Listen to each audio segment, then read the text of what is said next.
Bomb. Let's see. Let's fix this. Alright, we should be fine. Hello everyone. And of course, welcome back. Guess what? Third episode and we have video. Nice. That's something. That's an improvement already from the third video.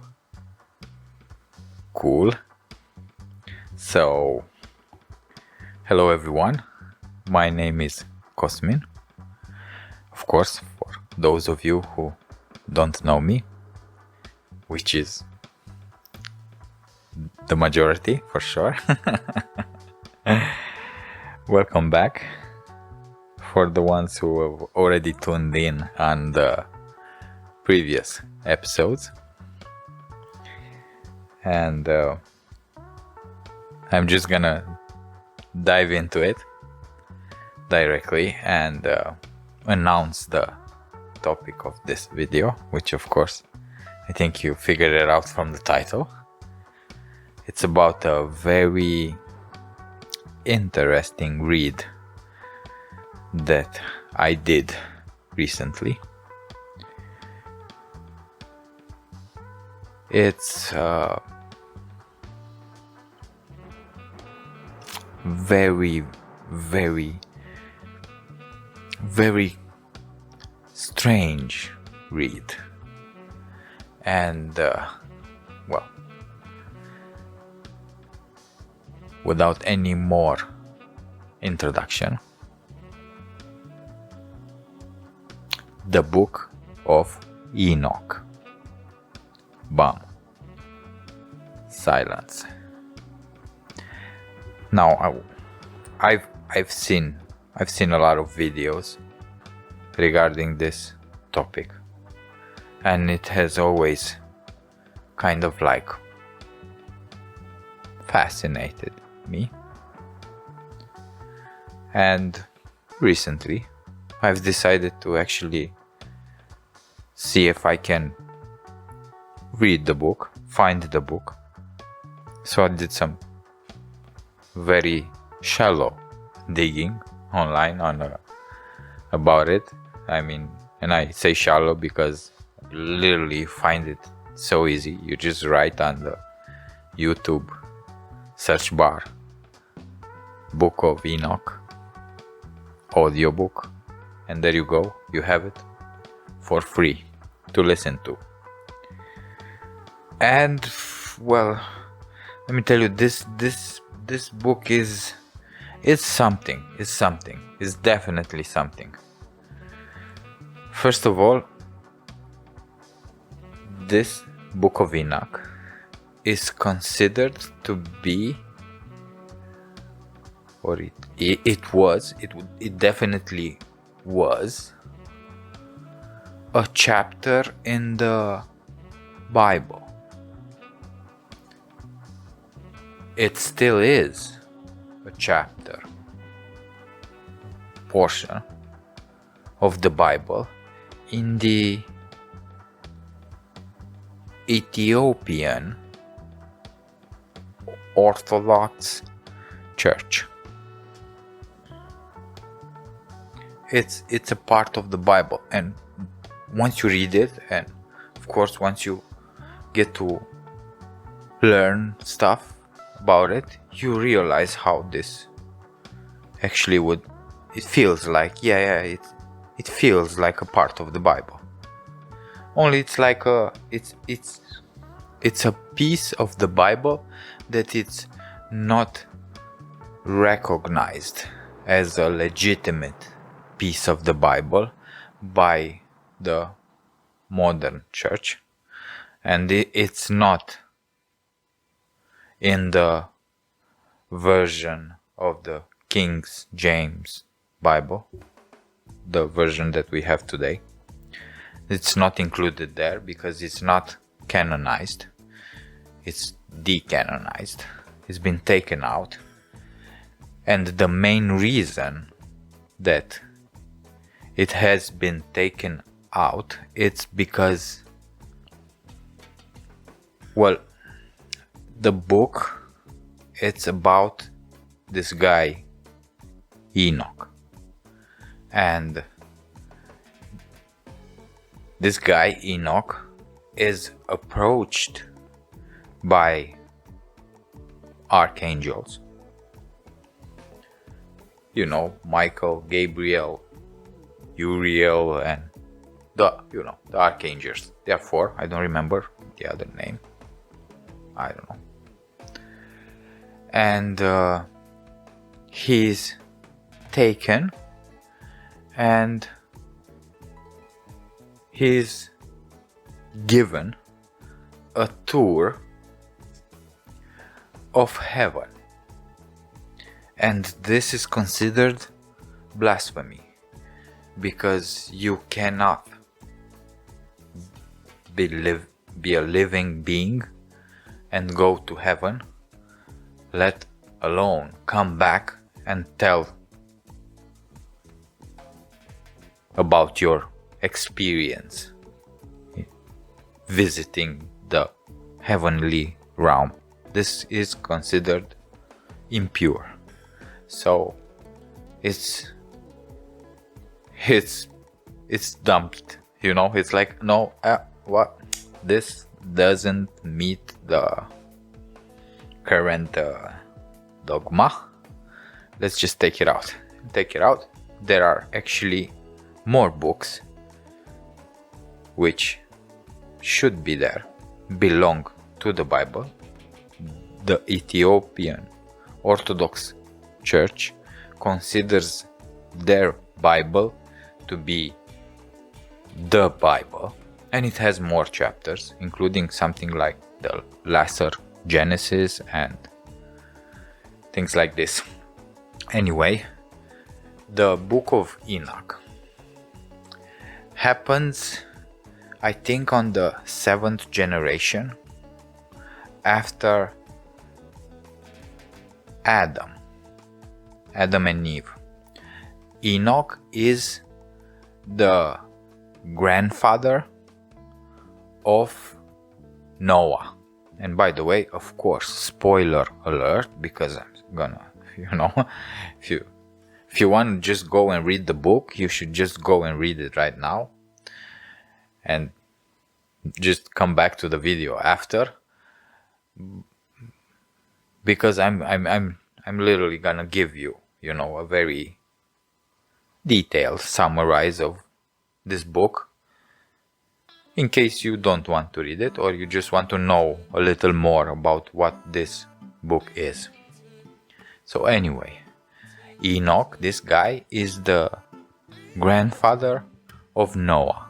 Noah, yes, that Noah, the one with the ark and the animals and the flood and everything. So this book is mainly about the events that have happened pre-flood.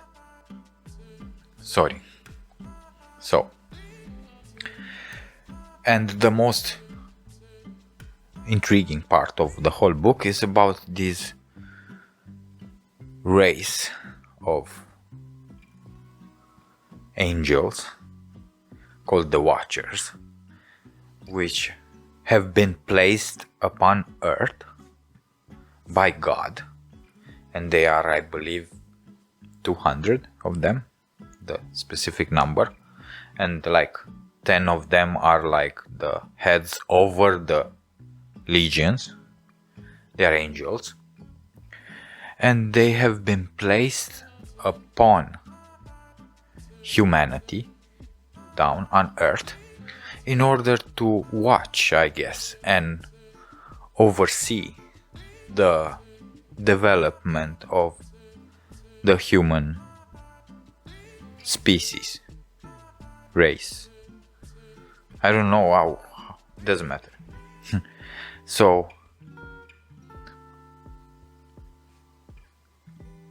these beings, these angels, after a long period of time being with the humans, they grow very fond of the human ladies. Yes, you've heard correct. They get the hots for the human chicks. I don't know. It feels strange and it feels wrong to say like this, but this is how it says in the story, that they fall in love with the women, the human women, the man women. And this is the first like something for me that rings a bell a little, because I thought that angels in general, they are non-gender. They don't have any kind of this. They don't have genders, so they are neither male nor female nor nothing. They are just angels. And it's strange because all of them, I believe, they have male names, but I don't know, they are strange. So it's a different culture than how I grew up, so the names are different and they can be also male and female. It doesn't matter. To go back into the subject, so they fall in love with the earthly women, and they of course start to lust for them, for bodily pleasures, body pleasures, and they start procreating with them, together with them. In the meantime, because they are very fond of the humans, they start to share with humanity secret heavenly knowledge. Things like forging metals to create weapons, to go against your enemies, and how to do it.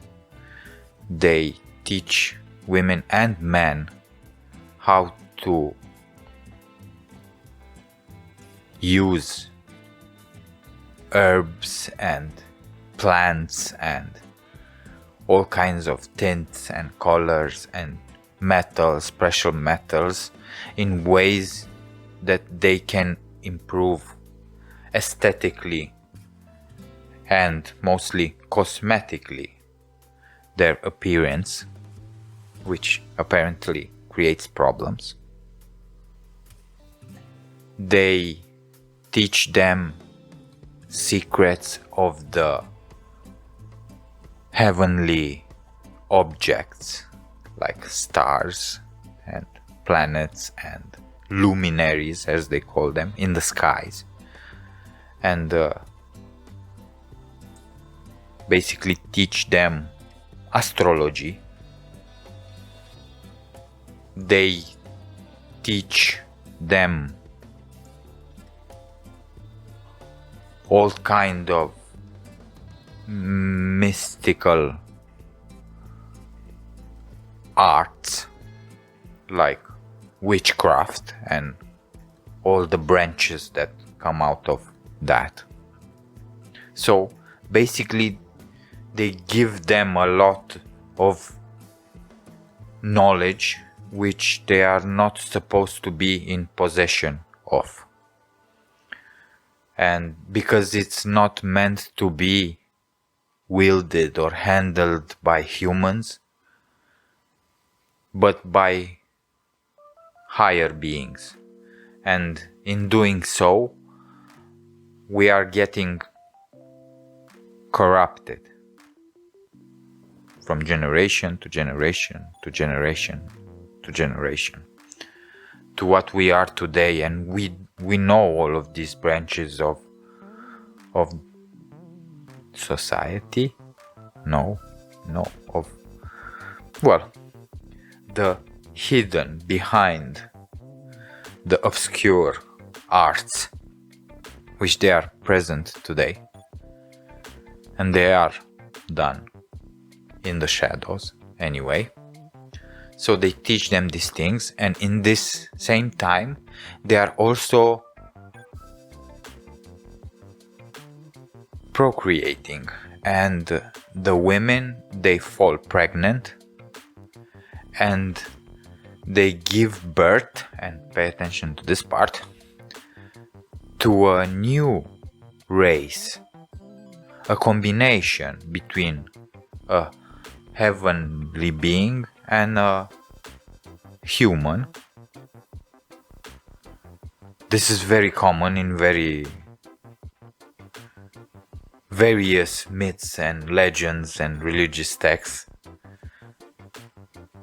The gods and mingle with the earthlings and they create Hercules.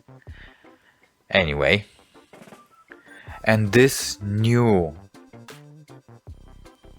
race is a race of giants, and the giants conspiracy theories right now going around are crazy, bonkers. You don't know what to believe. And this race of giants, because they are not quite human but not quite angelic, they have a tendency for bad temper. They are aggressive, and they want to, me, Hulk, destroy, this kind of a thing. They are aggressive. Once their needs are not met, served, and they turn against humanity. And of course, because the food supply in general at that time was something that was, agriculture that they had was for humans. And now all of a sudden there was another species of giants, these huge giants that needed to eat also, and they were bad tempered, and apparently they were carnivores and cannibals. They didn't care. They would eat humans if they didn't have what to eat, and they would even eat themselves. So it was, as I've read it and understood it, it was just a mess. It was a mess. It was a mess to have these big dudes around. And in the same time, humanity was also more and more and more corrupted because of course, the knowledge that they now possessed, to a point where, and that's the main reason why they took this guy Enoch, the archangels, not just to give him a tour around heaven, but to also act like some kind of a liaison, or this administrator of a situation between earth and heaven, with this situation created down there by the Watchers. And he is given some instructions that he has to pass on back on earth to the Watchers, which apparently they know about this and they are waiting for the instructions that will come through Enoch, that they should, repent and whatever, turn on the good side, let's say, like this. And Enoch does this. He comes, he tells to the Watchers what God and the archangels told him that they have to come on, what you did, guys, you did all this mess and things like this, and anyway, they don't want to hear it. These watchers, they don't want to hear this. Why this severe punishment? I think they don't understand it, because they literally, I believe that they actually really got fond of the humans and fell in love with humanity and shared everything out of love. It's something that I would like to believe to be true. Doesn't matter. So God decides to punish them anyway, and the punishment is given to each one of them, the races, the Watchers, the Nephilims, because this is how they called the giants, the Nephilims. First time I mentioned, and I've already talked about it. So the Nephilims and the humans, and each of them gets a different kind of punishment, because they are different kind of beings. You can't just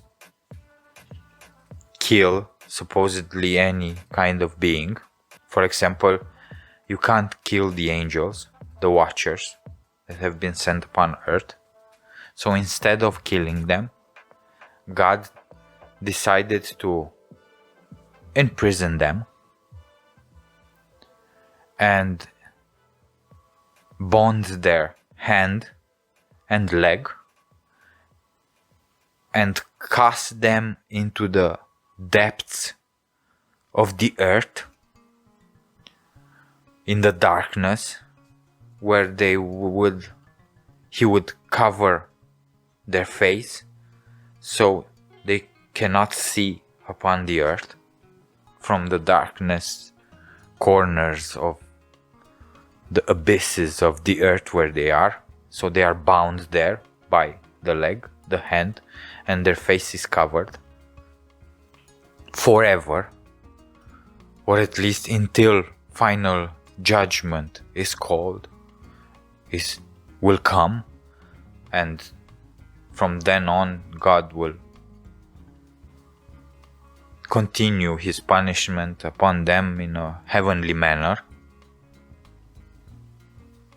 And the Nephilims, the race of giants that they have created together with the humans, they would be all slayed, basically killing their human form, but they would not be able to kill their spirit. So they would kill their human body form, the archangels, because the archangels will be the ones that will implement these punishments upon the earth and the inhabitants of the earth, the three races, the Nephilims, the Watchers, and the humans. So, and each archangel has a specific role in the imprisonment and the punishment of each race. Anyway, so the Nephilims, the giants, are slayed all, and their spirit, because it is eternal, it has the heavenly flame inside, spark, cannot be killed but can be punished. So God decides to cast them on earth forever, to forever be on the earth, and from that moment on they would be called evil spirits. And thus it is now that we have all these evil spirits. Just to keep in mind, out of what I've said, this means you can draw a conclusion that there is a limited and specific number of evil spirits that are roaming the earth right now, and it's the same number that was since the execution of the punishment. The correct number we don't know. We don't know because we don't know. There is nowhere mentioned or anything like that. Anyway, and we come to the humans, which are being punished, as we know from the Book of Genesis, with the big flood. And out of all the humans and the Nephilims that are left after the slaying, they will be drowned by the waters that will rise upon the earth and kill all the inhabitants which are now impure anymore. But God, of course, as you know the story, decides to save the seed of humanity through Noah and his family, and a sample of each of the animals, the other species of life that exist on earth, on the ark. And then, of course, when the waters go back, receive, Noah can start repopulating the earth. So this is like the most important aspect from the Book of Enoch. Now, there are other chapters inside the book in which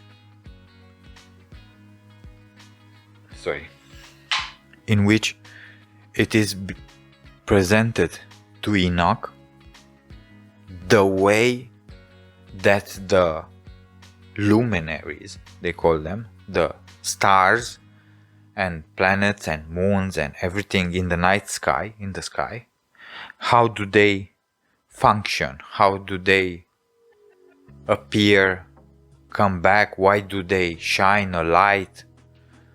And where they are coming from, where they are going.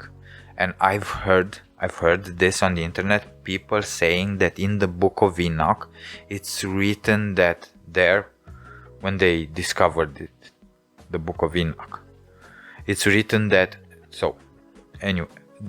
that the earth is spinning around the sun and things like this. Is like the modern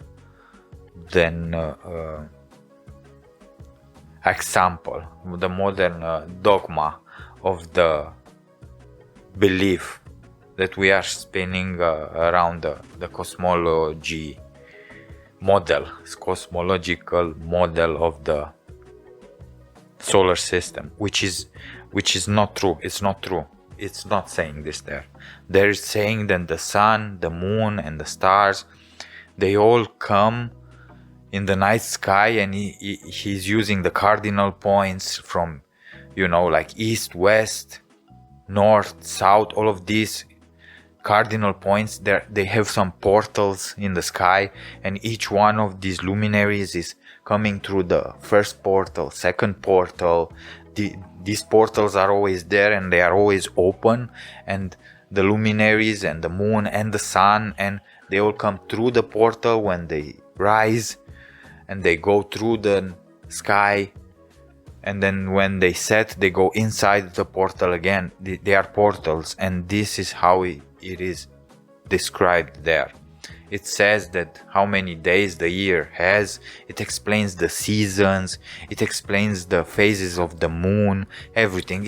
It's very interesting read. But okay, if you understand now how the world is going and how we are spinning in space around the sun, and sun is the center of the solar system, that it will take you a little time, when reading to actually kind of like understand what portals, what things, where is it coming, disappearing in another portal and coming from a portal from the east and going in the, it's a little, it's something. I'm telling you, this book is something.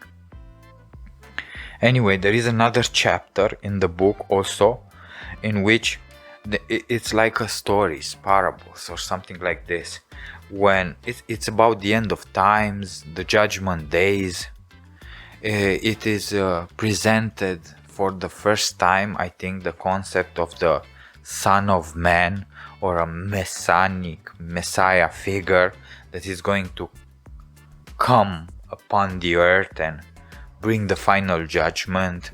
There is a chapter in which is like a story where all the inhabitants, they are considered to be like either sheep or bulls or wolves, or it's like a story. It's a very interesting read.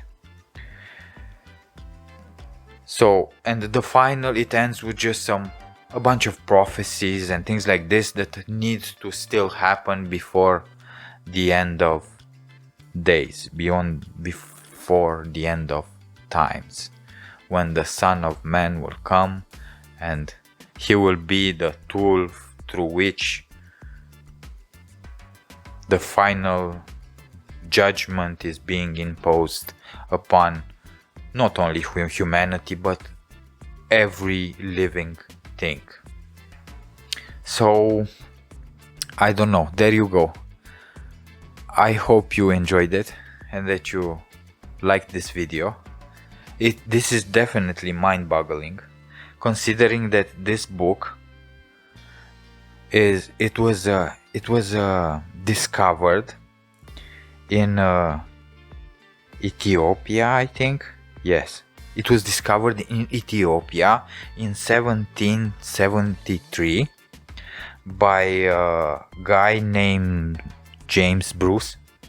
He was an explorer, Scottish, and he discovered these chapters in the Ethiopian Bible inside the church, in the Ethiopian Orthodox Church in Ethiopia. This was in 1773, and later on, in 1947, the Dead Sea Scrolls were discovered, and of course they were there in the caves.